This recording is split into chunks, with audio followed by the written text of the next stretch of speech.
you miss me? I've been out of it comatose, but the depression is. Hello and welcome to Controlled Burns, the weekly hobby list podcast from me, your host, Andrew Burns, or Slow Burn from Wildfire Gaming.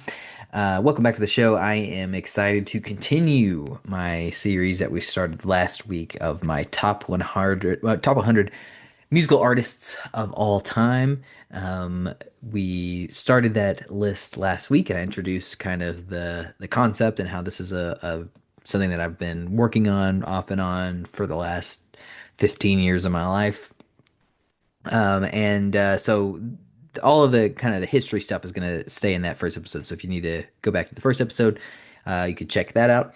But we are going to be going through. So episode one, we went from the number 100 through 81. So this week we're going to be going number 80 through 61. But I am going to do a quick recap on the first 20 or bottom 20, I guess, if you will, of this list because there actually have been a couple of adjustments that I've made already, even just in the last week. It's been a very complicated process to put this all together. And also just to remind people who maybe don't want to go all the way back and listen to the whole thing, but just want to be reminded of where we are on the list. So we're going to get into that in just a second. Just want to remind you that Controlled Burns is a weekly hobby list podcast with a particular focus on lists and topics related to video games, music, TV and film, as well as other hobbies and aspects of pop culture. If you're interested in writing into the podcast and having your comments or questions read on air, you can write into the podcast at ControlledBurnes with an ES at gmail.com.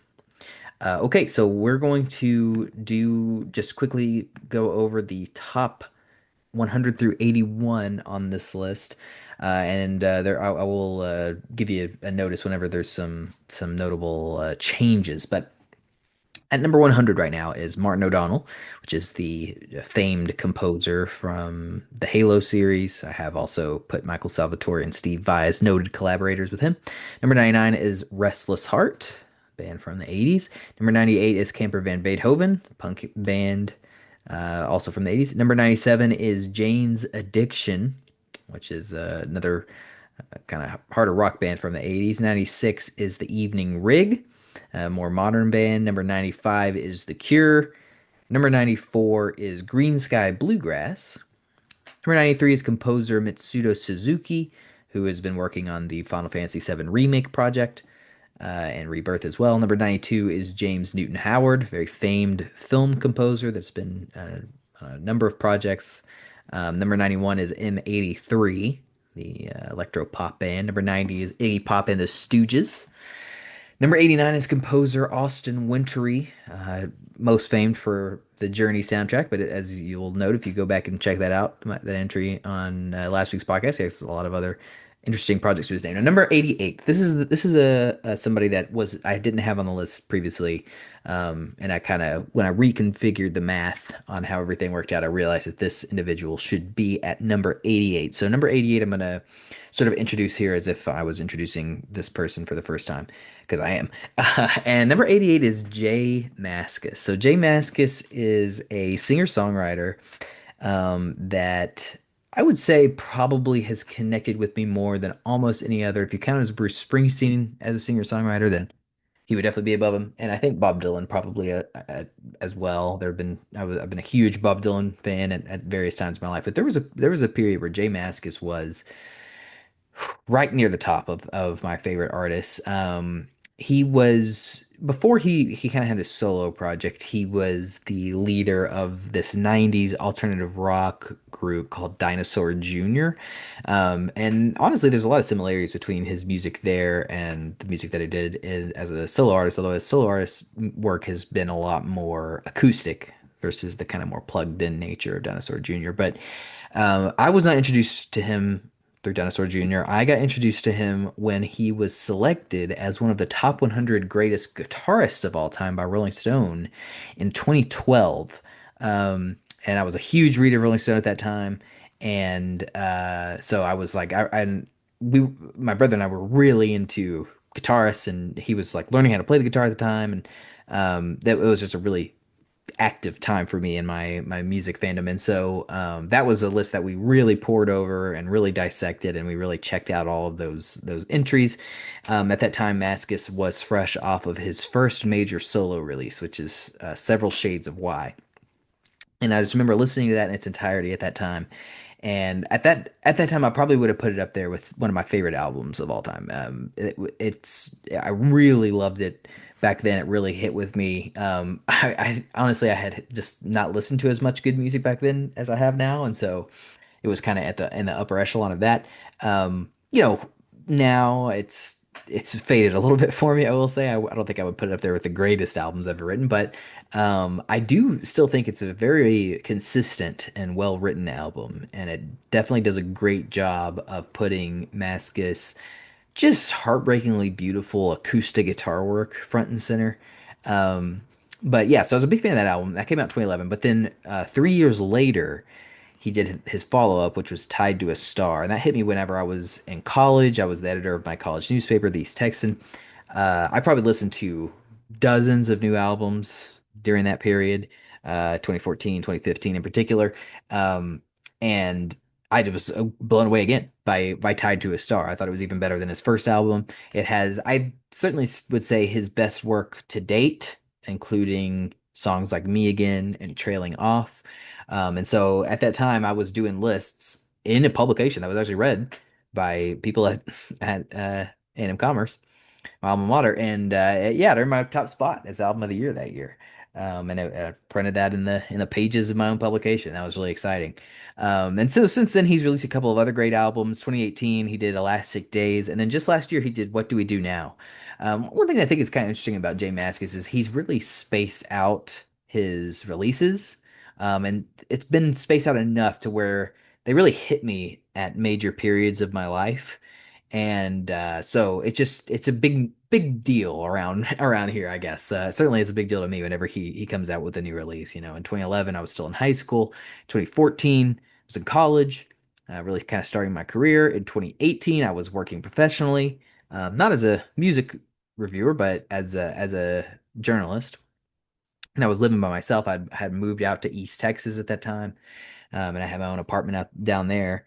And then in 2024, now last year, after I got married, and of course, obviously, we have our own home now, um, where we live together right now. So all of those times, I had different jobs, or didn't even have jobs yet, at different stages of my life.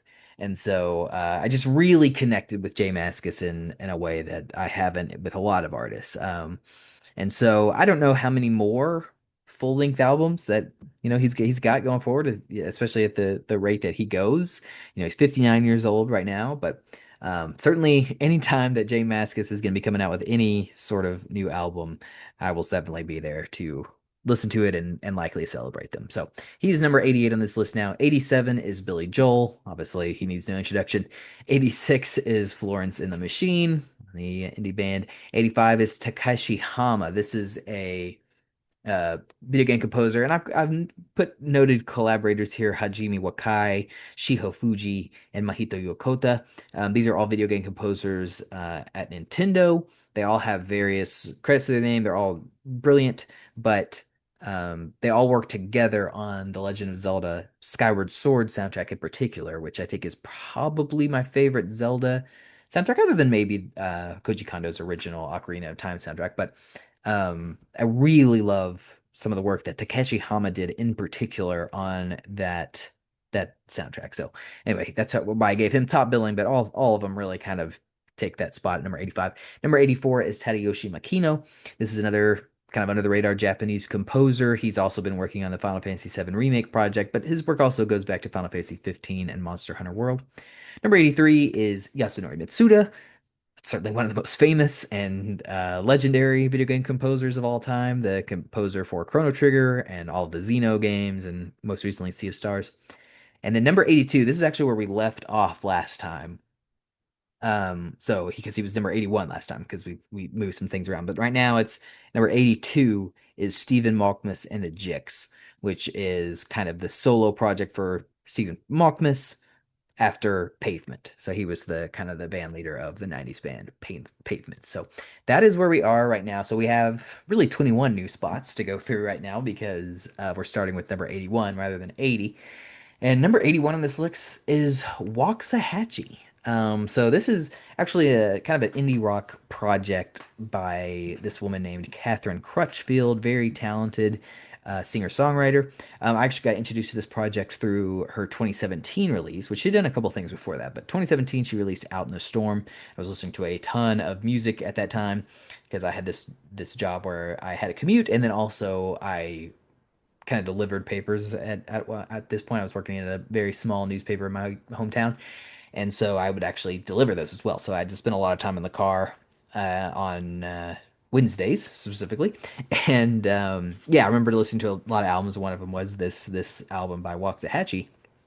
I was really impressed by some of the stuff on that album. Silver, in particular, was my favorite song on it, and I definitely kind of earmarked her as someone to watch out for in future years. But I was really surprised because after that album, she really took a pretty hard pivot toward more Lucinda Williams style country rock. She did this album called Saint Cloud and then doubled down on it, and that was a big success for her. So she's kind of doubled down on that kind of direction. So she's really done three albums of that style. We had Saint Cloud, then we had a Walked with You a Ways, and then last year we had Tiger's Blood. And Tiger's Blood I thought was just a really, really great album. I think that this new version of her kind of threatens to overshadow her previous work. But I think if you combine them, like you go back to the stuff that I really enjoyed from Out in the Storm, and then you combine that with what she's been able to do with Tiger's Blood, it's really impressive. It shows some great range. So I think that she's impressively diverse songwriter and certainly ranks among my favorite modern artists, obviously, considering that she's on this list. But another thing that's interesting about Catherine Crutchfield is she has a sister, a twin sister, who is also involved in making music, and we might talk about her in a few entries. Number 80, though, I have kind of a pair composer. These two are not they're definitely two separate individuals, but I put them together here kind of equal billing because they had one project that they worked on together, and that was a huge project, as you're going to hear. So number 80, I have Bill Elm and Woody Jackson. So the project that they worked together on is Red Dead Redemption, specifically Red Dead Redemption 1. And one of the great things about Red Dead Redemption, as kind of the prequel sequel with Red Dead 2, it's both of those games. I think they have a great dedication to authenticity that I think goes beyond the bounds of the game's story and characters and gameplay. This is obviously a series from Rockstar, the noted developer of Grand Theft Auto, and they really released the biggest, kind of most premium video games in the world, right? But rather than kind of continuing with what they did with back in like the PS2 era with Grand Theft Auto San Andreas, where they really stacked the cast with star power. They had Samuel L. Jackson in that game, they had Axl Rose as the one of the DJs in that game. I mean, the star power was through the roof. But starting with Grand Theft Auto 4, they put a lot more emphasis on kind of elevating unknown stars that were able to deliver these just incredible, unique performances that really stand out as being kind of their own and very unique. It kind of reminds me of that. I think this might just be kind of a I don't even know if this is true, but it might just be kind of an urban legend. But I remember my mom telling me when I grew up that the actress that played Snow White, the original Snow White, like she signed this contract where she could not even like be in anything else because they just wanted her to be the sound of Snow White. I don't know if that's actually true, but the concept of that I think is really kind of amazing. And in the guy that plays John Marston, who's of course the main character of Red Dead Redemption and a very important character in Red Dead Redemption 2, is this guy Robert Wythoff, and he's a legitimate rancher, and his only real credit is lending his performance to that character, and I think that just makes it stand out even more. So all that is to say, I think that this attitude to authenticity and just elevating sort of unknown artists extends to the game's music as well. And so for the first Red Dead Redemption, they united basically two pretty much unknown composers to compose that game's very atmospheric score, which of course are Woody Jackson and Bill Elm. Jackson actually continued to work with Rockstar. He worked with them on Grand Theft Auto 5 and Red Dead Redemption 2. I'm not sure if he's working on Grand Theft Auto 6, but certainly he did the two big releases that they had after Red Dead Redemption 1.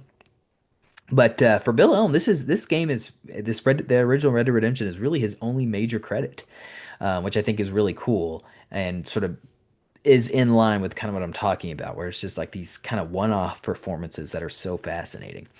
So I'm highlighting them both here because I think there was something really magic about their collaboration on Red Dead Redemption 1. It is for sure my favorite Rockstar score of all time.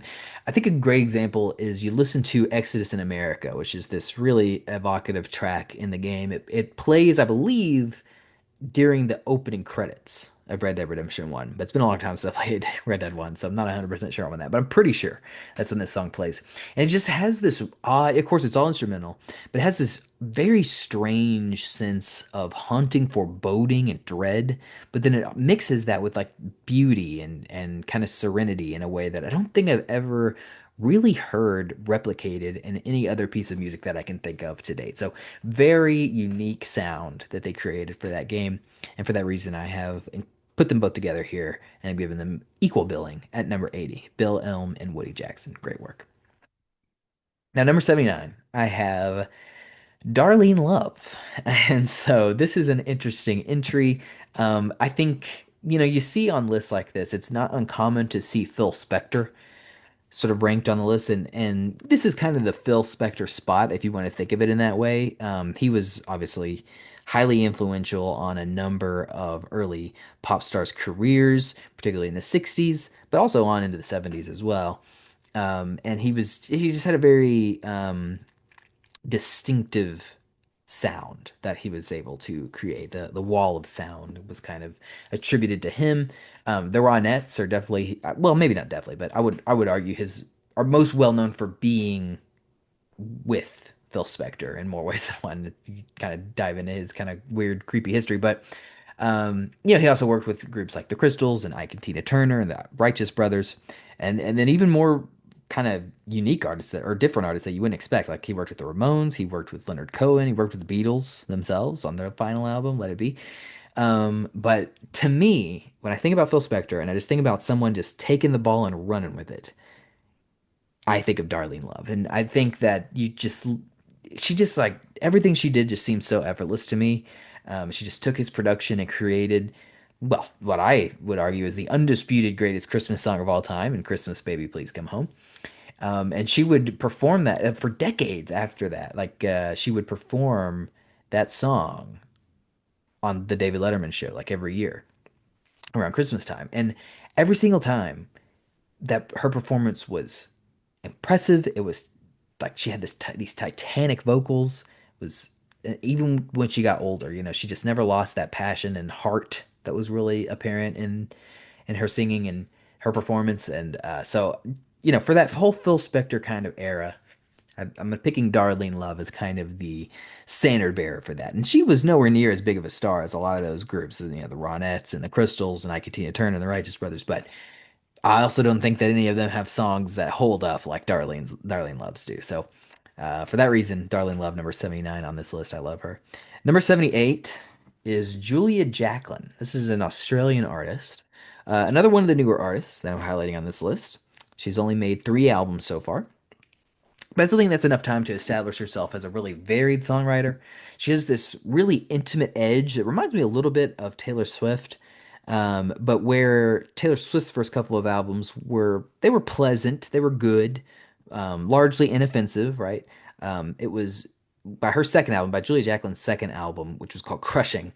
That was an album that I found to be shockingly raw at times with its lyricism, and almost like this kind of ferocious desperation on display in tracks like Pressure to Party, where you find her just like she's just like locked in this battle of mental warfare with herself after going through a kind of a damaging breakup. That song in particular really hit with me at that time. This album came out in 2019. That was the last major breakup that I went through in my life before meeting Reagan. And I just found it to be one of the most relatable and sobering, and then yet also somehow, kind of hopeful and empowering songs that I had ever heard. I still consider it the greatest breakup song of all time. But the whole album really was very impressive, very consistent. That was definitely a standout for me. I think that's truly one of the greatest songs ever written. But that whole album was very impressive, and she's done one even since then. So Julia Jacklin, really, really high peaks for her. And remember, that's what this list is all about. We are celebrating these artists at their peak. It's not necessarily a full career look. That certainly plays a role, But what it's really about is these are artists that just delivered these super high peak, super impressive moments in their careers. And so I think Julia Jacklin is definitely already up there with some of the all-time greats. Now, number 77, this is certainly an artist that is well known in our current musical landscape, and that is Bon Iver. My appreciation for Bon Iver has kind of fluctuated in and out over the years. I was actually a fairly early adopter of well, it's Justin Vernon is the kind of main guy behind Bon Iver. They do have a band now, but it started off it was really just him. So it's kind of weird. You kind of almost want to call Bon Iver like him when you're talking about that project because you think of Justin Vernon, but there is multiple guys behind that now. But I was really an early adopter of his work. And my really is just, early days of me having an iPod and just experimenting and listening to new music all the time. I really enjoyed Holocene, which was this song that he had from his second album, which was just self-titled. And technically I go back even further than that because I think that came out in 2011. And he was also on multiple songs on Kanye West's My Beautiful Dark Twisted Fantasy from 2010, which was a huge release for me. That was definitely, I think that still is one of the all-time greatest albums, and certainly at that time, it just absolutely blew me and pretty much everybody else away. And so, yeah, he was on songs like Monster and Lost in the World, although they sounded nothing like how he sounds on Holocene. So I didn't even realize at the time, I don't think that they came from the same source. And so since then, I've listened to several other albums from Bon Iver. I've gone back to Forever Forever Ago, which is his kind of famous first album, and I do appreciate that album for its rawness, and I am fascinated, frankly, by its composition. But these days, it's really this oddly hypnotic album he did called 22 a Million that Reagan, my wife, introduced to me. That is my favorite of his albums, I think, so far. But you also can't overlook some of the awesome collaborations he's done. He was on Taylor Swift's Folklore with that song Exile. That was a banger, for sure. So yeah, lots of great stuff that he's done over the years, and he's been around since what was it, 2007 or 2008 that Forever Ago came out. So he's certainly really established himself as one of the top kind of musical forces in of our generation. So it's definitely an auteur, I guess. Certainly a unique artist, and I think we're celebrating. So number 77 on this list. Number 76 is a relatively new band. This is Atomic Tom. And new isn't really true. It's more of just an unknown kind of band that hasn't had a ton of output, but they've had really high highs with the output that they've put out. They are a Brooklyn-based group that I think are emblematic of this idea that sometimes it only takes like a single masterpiece to catapult someone into the stratosphere. Now, that's not necessarily the case for, sometimes that is the case for Fame. That was not the case with Atomic Tom. They are certainly not a famous artist or band. They have just under 14,000 monthly listeners on Spotify, and they also have not released an album since 2015. But for me, they have been made men ever since I heard this song, Someone to Love, which is their biggest hit to date, which I'm not surprised by. And it is just this seminal triumph of dichotomy, which I love. I love dichotomy in many things, but particularly in music. It mixes like these sparkling guitars. It kind of reminds me a little bit of Born in the USA by Bruce Springsteen. It mixes like these sparkling guitars and kind of this sort of optimistic tone with these chillingly dark and lonely and kind of desperate lyrics that are sort of overshadowed by the rest of the music going on. I love when bands and artists do that.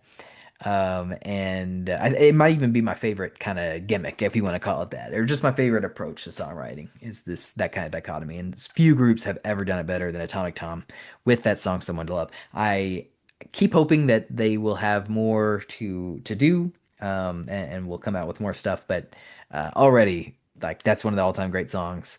And I would argue that Atomic Tom, just based on the output that they put out so far, is one of the all-time great artists. So maybe that's a little bit of a hot take on this list, but hey, it's my list, so that's that's where we're going. Okay, number 75. This is definitely more of an artist that you would expect to see on lists like this. This is the Velvet Underground. And they're a fascinating group from the 60s and early 70s, but mostly I think it's their 60s work that people kind of remember. I've heard it said, I don't know if this is actually true. Well, it's obviously not true, but something that somebody said once that I think is sort of emblematic of the Velvet Underground and the impact that they had on the industry is they didn't sell a lot of records, right? During their 9 year run from 1964 to 1973. But everyone that heard them went out and started their own band. And so that kind of made their influence on the musical landscape of the 60s and 70s and beyond higher than a lot of art bands that were a lot more successful. Um, and now like almost 60 years since they released their debut album alongside this German singer Nico for that album with the famous Andy Warhol banana cover is just called The Velvet Underground and Nico. And it's like, why was Nico there? I don't even know. I've looked up that story before, but I don't remember like how she got connected to them. But she adds like a lot actually. Like I really love her contributions to that album as well. But that band actually still has 3 million monthly listeners on Spotify today. And the front man of that band, of course, is Lou Reed. I would argue he still remains a household name years after his death. He's just one of those guys that maybe you didn't listen to a lot of Lou Reed's stuff, but you knew who he was, and it's because of the impact that the Velvet Underground had. They had a pretty impressive qualitative output during their decade run too. Like I mentioned earlier, the Velvet Underground and Nico is definitely given the most credit as sort of their magnum opus. But they also did this self-titled release in 1969. It's a tamer album, certainly, than the one with Nico, but it's almost as good. Um, so yeah, you just kind of gotta listen to it, man. Like I think what they really added to music at the time was just really getting into certainly drugs. They definitely sang about drugs, which ended up being a very popular topic for musicians at that time. But they just were very real, and grounded. They sang about things that they saw. It's kind of similar to what made rap music so popular in the 80s with those early groups like NWA and things. They were just kind of rapping about things that were real, things that people were actually experiencing. And Velvet Underground was doing that, but obviously with a different community and also just a different kind of sound. And that was another thing too that stood out about their sound. It was super unpolished, kind of grating at times. They were using unique instruments, unique chord progressions.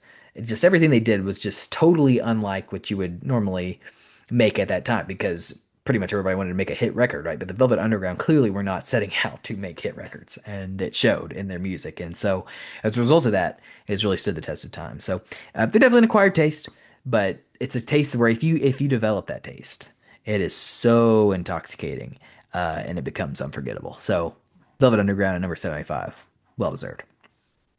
Number 74, going back to a more modern artist again. This is Sharon Van Etten. I remember my introduction to her. This is a singer-songwriter from Jersey. Was this kind of laid back, meandering, disrespectful, really, song called Every Time the Sun Comes Up. That was something that came out while I was in college again in 2014. I was listening to a bunch of music back then.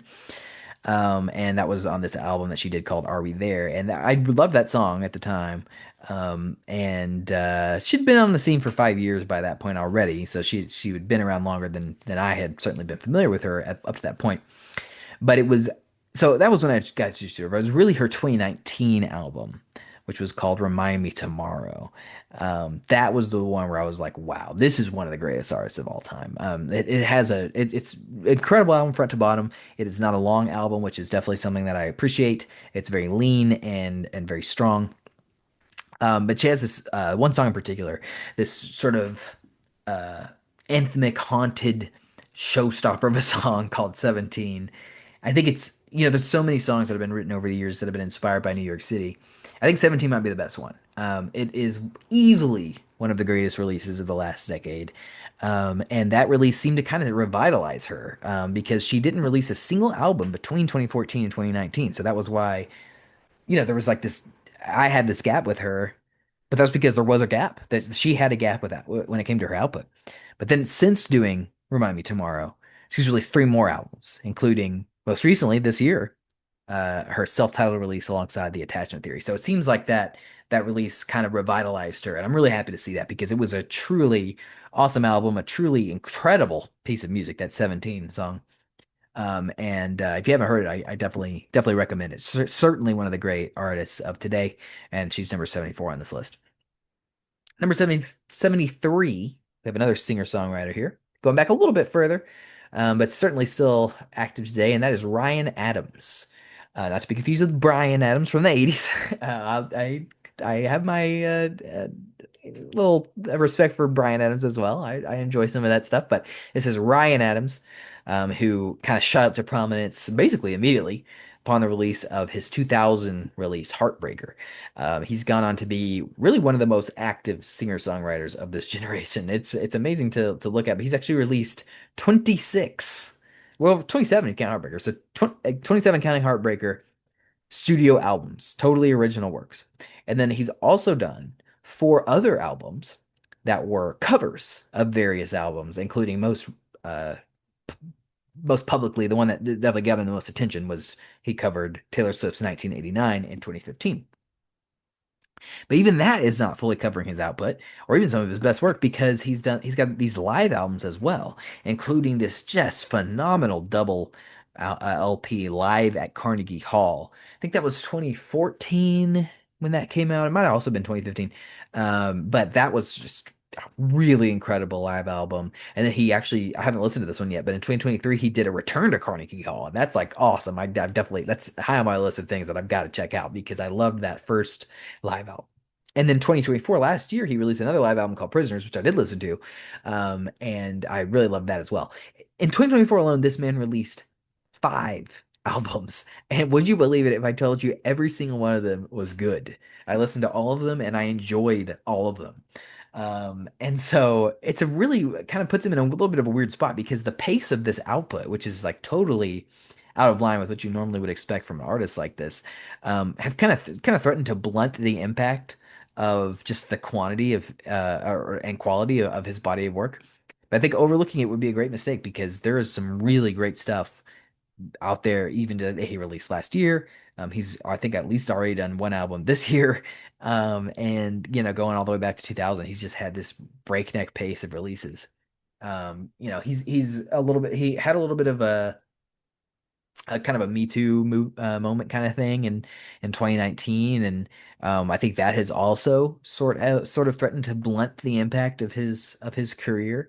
And so I'm glad though that he has been able to sort of move past that for himself. Certainly you can't move past things like that for other people necessarily, but for himself, he's been able to move on and hopefully reflect on some of the decisions he made, but also release a ton of great music. And so that's another thing that I should go ahead and point out right here is that on this list, we're definitely not kind of taking personal life decisions into the release of these albums. I don't want to, or the order on this list.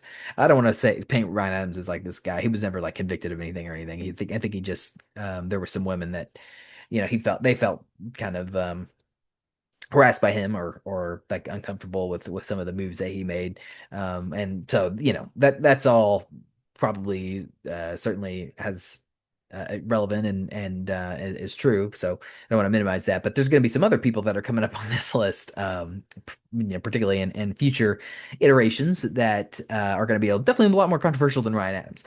There are levels to this, as they say, and but I just want to point out right now that and I'll remind you again, of course, in future episodes, but that is not something that we are taking into account for this list. It is strictly the quality of the music, the peaks of their career, and the just the strength of the music that they've released. So with that in mind, Ryan Adams, number 73 on this list, really, really great and extremely talented singer-songwriter. Number 72. This is my personal favorite pop artist from well, I guess she was around before that, but in terms of 2010 releases, no, it's not Lady Gaga, no, it's not Katy Perry. Number 72 is Robyn. So 2010 was a huge year for me musically, which I talked a little bit about in the last episode. Might have been the biggest of my life, in fact. It was the first full year where I had access to an iPod and thus iTunes. It was also the first year that I had a subscription to Rolling Stone magazine. And so, as a result of those two things, my musical horizons absolutely exploded in 2010. And it was also the start of a new decade. I think that's always a great place to start. And I still think 2010 was just a great year of creativity from many of the top artists of the age. You had pop stars like Lady Gaga and Taylor Swift and Katy Perry on top of their games at that time. And I certainly listened to all of the albums that they put out in 2010. But uh, when I discovered Robyn's Body Talk, that was where I realized, okay, none of them were releasing anything on the level of the Love Struck dance album, or anthem rather, of all time, and Dancing on My Own. 10 years later, Rolling Stone actually went on to rank Dancing on My Own as the greatest song of the decade, which is pretty crazy. That I love that. It's not, I probably would not put it at number one for the entire decade of music, but it is a contender for sure, and definitely one of the greatest sort of dance pop songs ever released. And this is kind of, I would argue, the height of electronica's influence on just pop music and the public conscious in general. And for my money, Robbins is at the top of that. I mean, she was that whole album was great, but Dancing on My Own, man, that is an all timer for sure. And so you got to give Robin some credit for that. Go back and listen to that song, listen to Body Talk, and that album that she put out in 2010, and prepare to be amazed because that was just it'll definitely take you back to that era of music for sure. Number 71. This is another sort of indie rock band here. This is Swearin. Now, it's actually been over half a decade since Swearin, which they're based in Philadelphia, released their last album, which was 2018's Fall Into the Sun. But I have never once stopped thinking about that album, and particularly like the peaks of that album, specifically Grow Into a Ghost, which is just this supercharged 3 minute garage punk anthem. Somehow manages to find kind of grooviness and inspiration in the wake of a fading relationship. That title alone, Grow Into a Ghost, I just think that is so evocative. It's one of those like one in a million ideas that you can't believe nobody came up with sooner. But that album and the band as a whole, it's just they're not a one trick pony. The whole album is filled with some great stuff. Big Change is another one of my favorites from it. It's not as universally relatable and catchy as Grow Into a Ghost for sure, but still very interesting, well built, and one of my favorite songs as well. So um, I don't know if this band is truly done, or if we are going to have more music to look forward to in the years ahead. Like I said, it's been a long time since they've actually released an album, but already what they've created, I think, is truly some of the greatest music that has ever been written. And so really love them and their work. And I mentioned earlier that it was Waxahatchee's Catherine Crutchfield. Her twin was involved in a band, and that is Swearin. Katie Crutchfield is kind of the front woman, I guess, of Swearin. They kind of split back and forth because there's also this guy that also sings some of the songs, but it's really her stuff that where she sings is where they're at their best. So yeah, that's pretty awesome to have like this sort of sisterly twin duo, both releasing music and both making it on this list. I was really impressed when I found that out as I was doing research on these groups.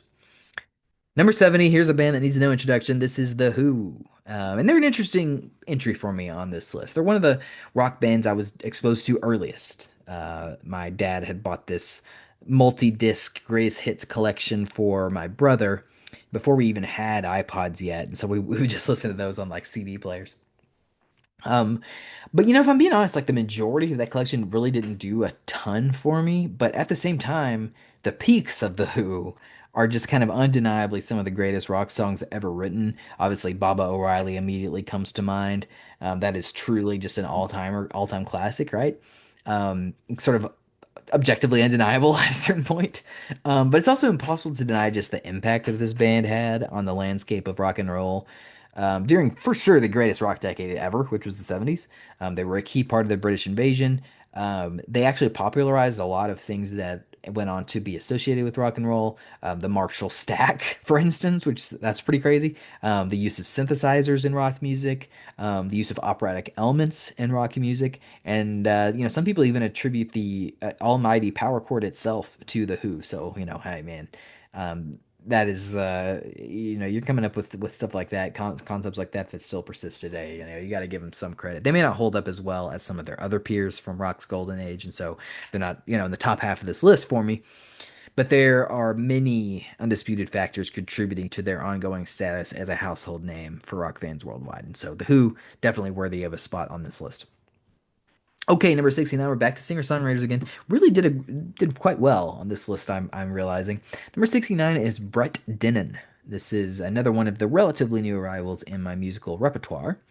I was introduced to him when he opened for this other singer-songwriter that my wife's family is a huge fan of, John Craigie. We'll be talking about him in a future episode. But Brett Dennen opened for him on this set that we saw down in Fort Worth in 2023.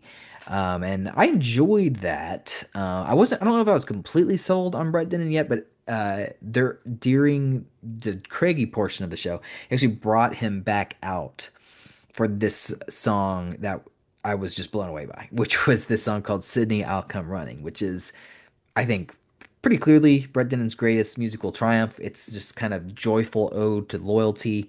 And as a side bonus, it is one of the all-time great running songs. I am a runner. And man, when Sydney comes on, when I'm out on a run, wow, I'm about to be hitting some personal bests because that song just gets me amped up. And so since then, I've kind of slowly been introducing myself to other pockets of his output because he actually has put out a lot of music going all the way back to 2005.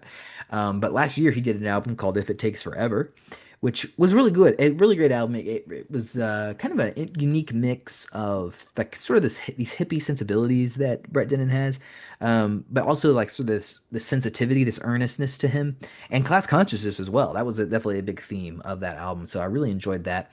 And like I said, there's 8 other albums spanning all the way 2000 to 2005. So I'm just talking about the tip of the iceberg here. But this is a truly great singer-songwriter that is still making music today. So, do not sleep on him.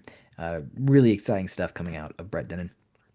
Number 68, another modern artist, but going more in the country direction here. This is Ashley McBryde. And I don't think there's any question really, at least for me, like I'm not a huge country music listener, right? But it seems like there's this resurgence of female dominance in the country genre, and that has led to the revitalization of the genre, which I felt had grown really stagnant and kind of stale after the 90s. You kind of had those old standbys at that time. And I know this because like I talked about in the first episode, my dad was a huge country music listener. And so he was listening to a lot of these guys, your George Straits, your Toby Keiths, and Garth Brooks. And they got some good stuff for sure. But it seemed like everybody was kind of just trying to follow in that mold. But now you have all these female artists that are coming out that are obviously not following in that mold, and I think that they have really revitalized things. I go to the Texas Roadhouse a lot, quite frankly, just to eat some good old steak. You know what I'm saying? And I notice when I go in there, it's almost all female artists that they're playing in there, and so it's to the point where it's like. It seems like a sort of a female dominated genre, which is really interesting.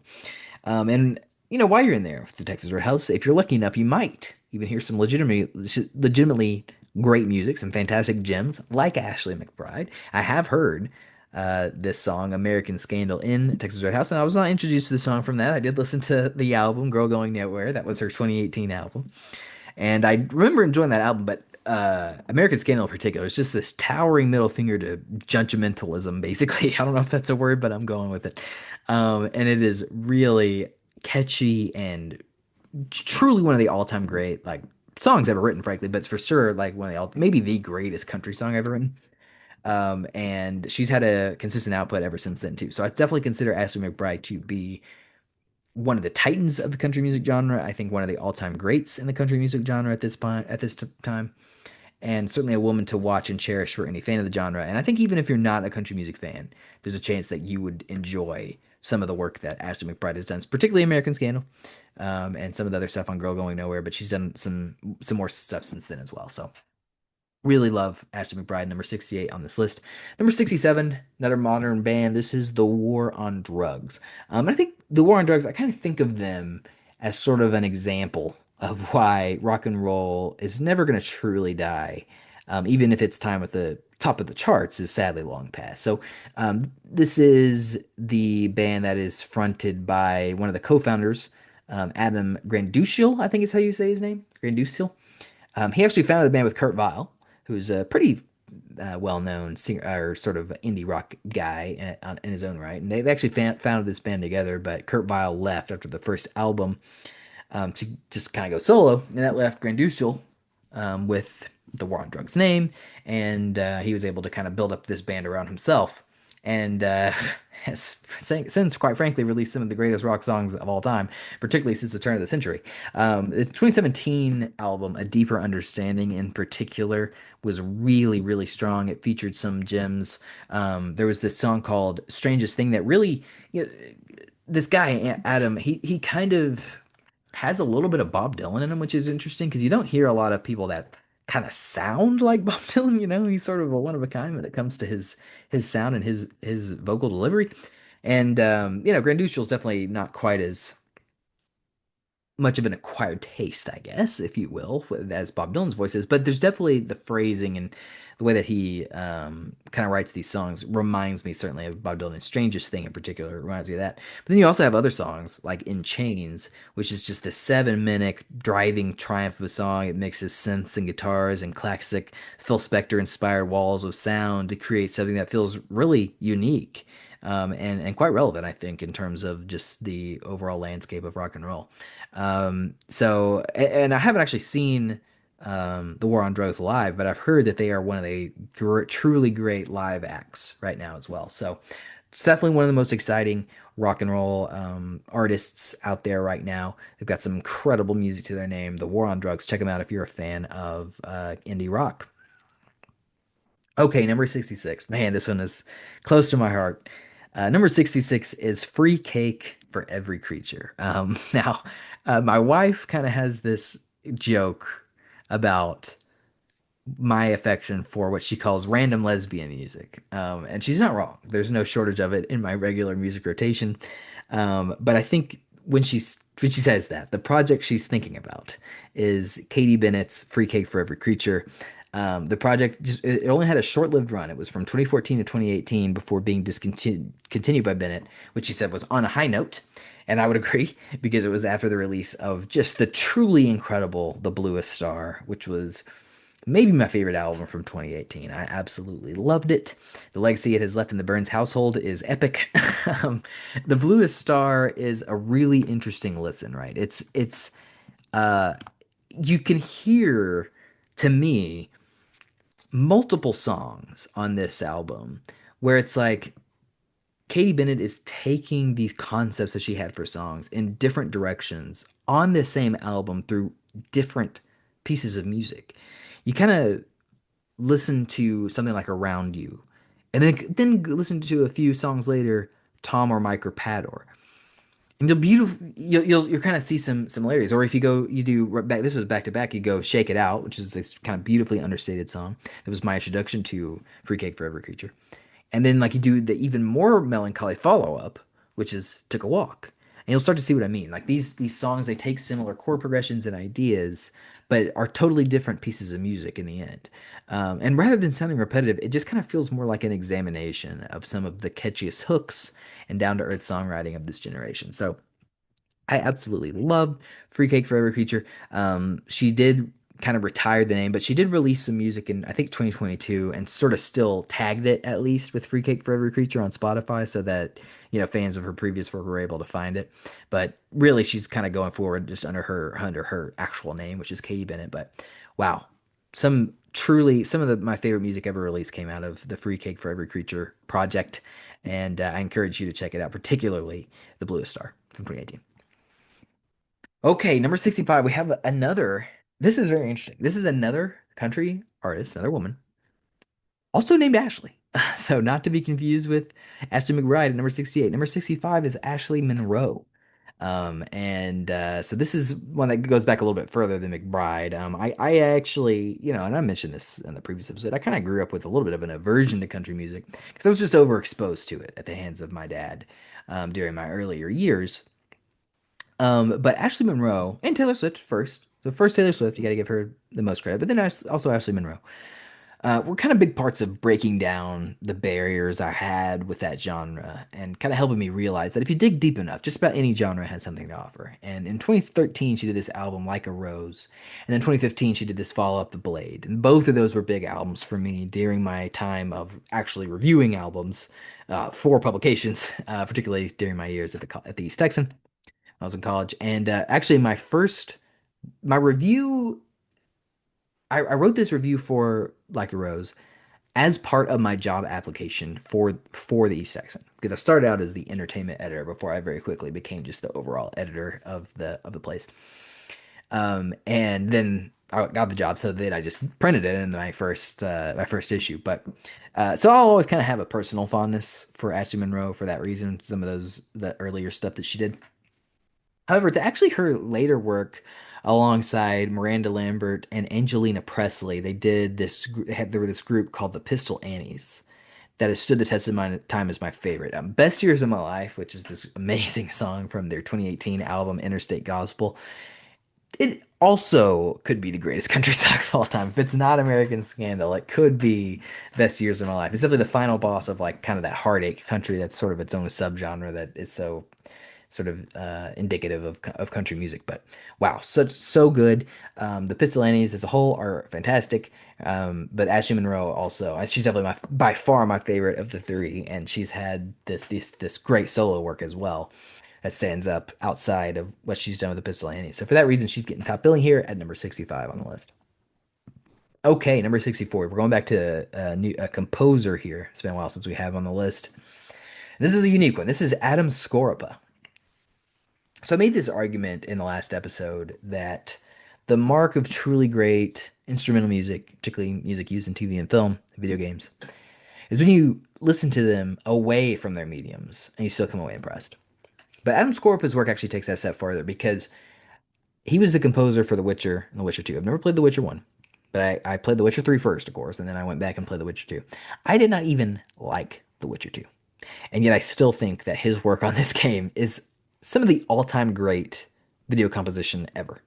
I'm always fascinated by the works of foreign artists. Here in America, our typical soundscape is dominated by artists that either come from the United States or from the UK, right? It's basically from one of those two places. Then, now you have people who are big fans of like J-pop and stuff. I guess they would be third place. But Skorp is a Polish composer. And that influence and just how the different kind of sensibilities that he has really come through loud and clear throughout the works of the Witcher series. He was actually replaced by, and I'm not going to be able to say this guy's name, but CD Projekt's composer, Marcin Wix, something like that. He's a great composer too. He's the one that composed The Witcher 3. And so since then, as a result, Adam Skorpa has kind of done lesser known titles like Ancestors Legacy, Iron Harvest, and Sea of Conquest. But his work on those first two Witcher games, just arguably the best parts of those games. Even today, when I carve out, I gotta carve out some time for it. Whenever I carve out 7.5 minutes, listen to just this incredibly atmospheric piece of music he wrote called Dwarven Stone Upon Dwarven Stone. And this is a song that is easily missable in The Witcher 2 itself, by the way, because of the branching nature of that game's story. I'm always in awe. So, Adam Skorpa, very different from a lot of the Japanese composers that I'm obviously highlighting on this list, and I'm glad that I was able to give some representation to a very different kind of composition from very different part of the world. So Adam Skorpa, number 64, incredible work. 63, we have another composer here, and this is Michael Giacchino. Definitely a lot more famous than Adam Skorpa. I lauded Austin Wintory in the last episode for his ability to kind of move between compositions for TV and film and video games more successfully than most. But I think maybe nobody has done it to the degree and success that Michael Giacchino has.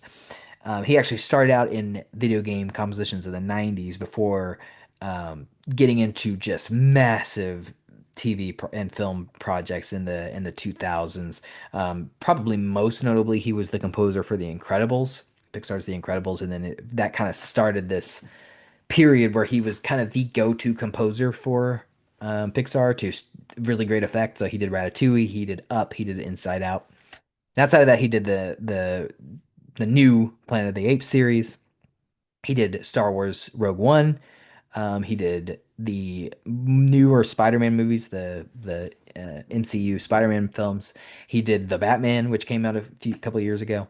He's done Call of Duty, for video games.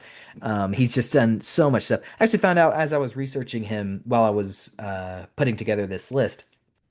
He actually wrote the music that plays in the line for Space Mountain at Disney World, and that blew my mind because I've always loved the Space Mountain music as well. So this all makes for an incredible resume. But I think for me, what has stood out the most, and basically the main, I guess the biggest contributor to his spot on this list is the fact that he was the first man outside of John Williams to compose for a Star Wars film. And I think that he still created the best Star Wars music that we have ever heard. The composition that he did at the end of that film, Your Father Would Have Been Proud, it's basically what plays during the film's truly unforgettable climax, is just some of the greatest music ever written, I feel. Certainly, I think it has to be my favorite piece of music to come from a film. It is my favorite Star Wars piece of music, and that's saying a lot because I love Star Wars. I grew up with it. And I'm just so impressed with what he's brought to all of these projects. And I think really changed Star Wars music forever as well, because it allowed the series to branch out beyond just John Williams, right? Which had to happen eventually. But yeah, so important, I think, to modern film scores, and the fact that he's also been able to do video games as well, and some of the biggest ones at that with Call of Duty. Very impressive guy. So number 63 is Michael Giacchino on this list, and I think deservedly so. Now, number 62, this is a really interesting, unique entry on this list.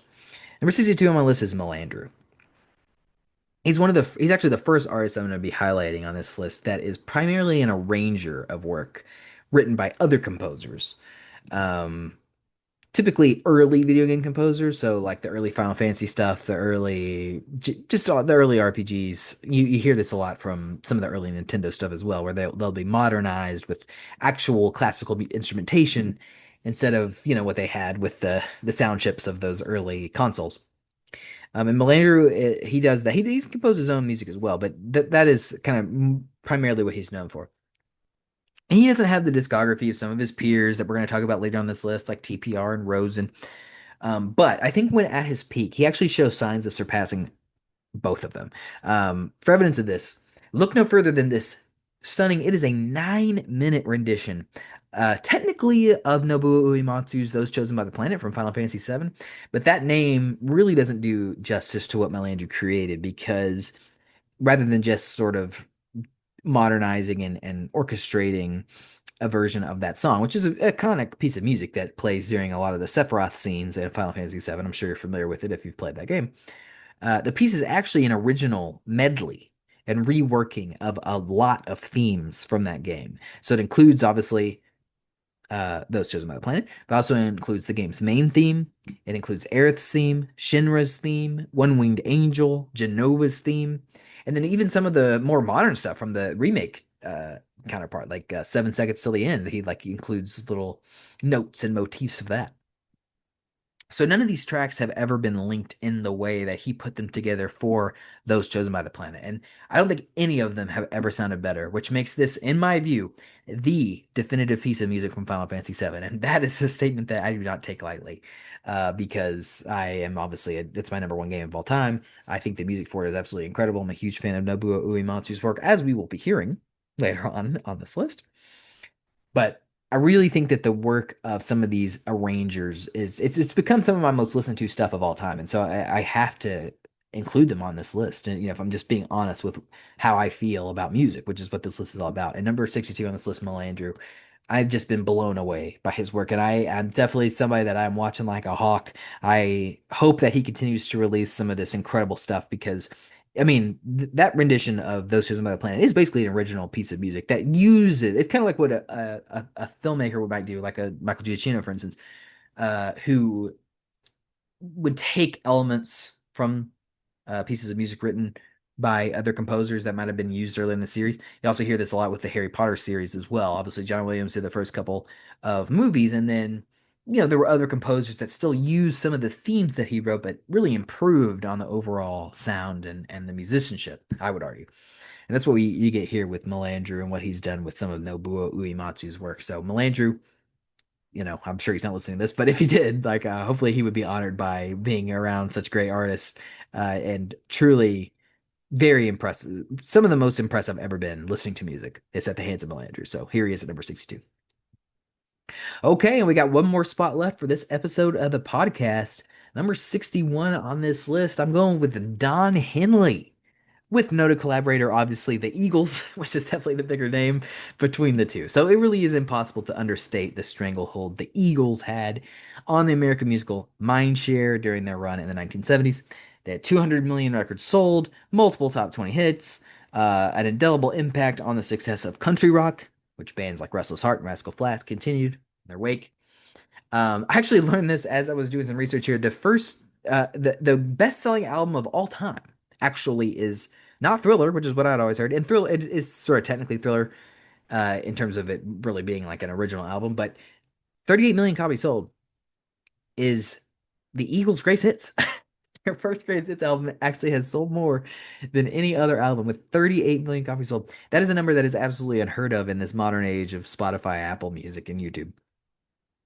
As much as I enjoy the Eagles, great respect for them, it's actually always been Don Henley's solo work that he released after the band broke up in the 80s that has really stood the test of time for me. The Heart of the Matter, which is the song from 1989's The End of Innocence, was one of the songs that my dad made for me in that original mix CD I talked about in the last episode, all those years ago. And it still, that was 2000, I don't know, who knows, 8 or 7 or something. It was so long ago. But that song still receives regular rotation in my lineup when almost everything else on that disc has fallen away over time for me. But even with that deep-rooted nostalgia and for that song, I don't think there's any doubt that it's the evocative "The Boys of Summer," which is from his '84 album "Building the Perfect Beast," that is his masterwork.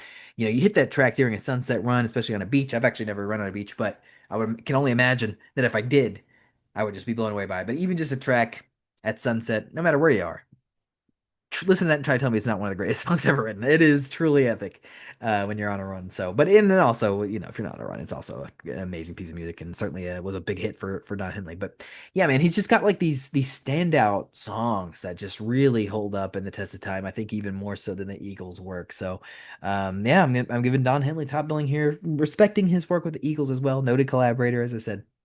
But Don Henley, number 61 on this list. So there you have it. We've now heard from the top or bottom, however you want to look at it, 40 artists on my list. We still got 3 episodes to go with number 60 through 41, and then of course 40 through 21, and then finally we will have my top 20 artists of all time as its own episode. So look forward to that in the coming weeks. I'm certainly looking forward to diving into that, and then of course once everything is finished on the soundtrackonline.com, you will be able to see the full list written out with pictures and just kind of in a professional format like you would see on like rollingstone.com, but without all the intrusive ads.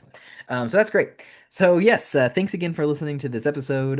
Don't forget that if you enjoy the show, you can review it. You can write in at ControlledBurnes with an ES at gmail.com. You can hopefully listen to it, like I said, wherever podcasts are found.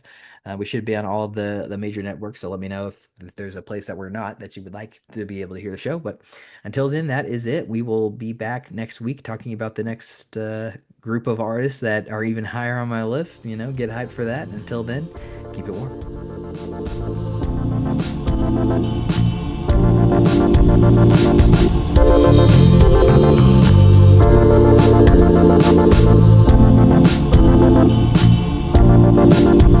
Thank you.